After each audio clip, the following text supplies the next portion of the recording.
بریا وان ریا مرونی دبه کسی که نکام بو روژا مطاری بکران جبر کو فکر و رامان ریبر آپو کسی که نکام بو پیشی بکرتا کسی نکام بو لپیشیا فکر و رامان ریبر آپو بکرتا راسته خستنا نابری چار دیواران تجرید هندره تجرید دا فرس کرن لی نکام بون لپیشیا فکر و رامان ریبر آپو یا کو 20 سالین کو دناوا گلی خدا او تایبتیشی در روژاوای کردستان دا او فکر و رامان بلاف کربو هر کسی پارا خواجبه فکر و رامانه گرتو بو او تجاری ثانیه که جبه فکر و رامانه جدا نبون هر تم لسر پیا بون 24 سال در بس بون او گلا لسر پیان بو جنین جوان این کو ارک تکوه سر ملین وان یکو قانبن راستیشی تجریدا ایرالیتی مشاندن تجریدا محمیانه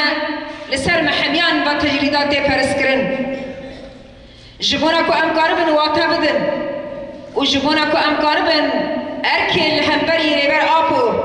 قانبن جیبینن ریبر آپو جبونا ما خطا آزادیه ما ده کسیت ریبر آپو دیه حتی نیکو ریبر آپو فیزیکی آزاد نبه اما لسر پیابن و اما تکوشین خواه بدومینن جبونا وی ریبر آپو بتایبتیشی هم جبونا حرکتا جن و هم دجی جبونا جنین جوان یکو سیستم لسر جوانان و بتایبتیشی لسر جنین جوان جن دکارت تکوز درکه براسته زلام دکارت تکوز درکه براسته وش نوارکی ایدیال و وکهف و آزادی دکارت درکه براسته لأفتنه دبا آرمانجک اما آزادی جنه شورش جنه یا جواکیه تأوری خواجی پراتیک خواجی هیم یکو دزانبون دنه و یوسا بدست بگرن و برمچه چارسری ببن گرگو ببنین و جرزگاری جنه یا لجهان رژیم تفکاریه که بده پیدا کرن Di bihar sala 1903 mehan da jiyanekî nû li ser xaka Kurdistanê bêşîn bû. Navê bêşîna wan rojbûna Rebera xwe bû.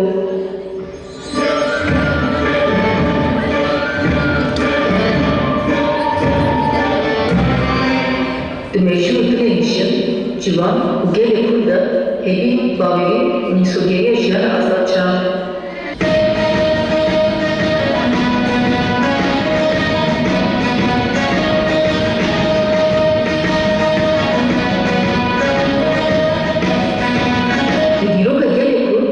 Yajini Kurda zayna Rebera xwedî heqîqeteke mezin û batiyekî kurre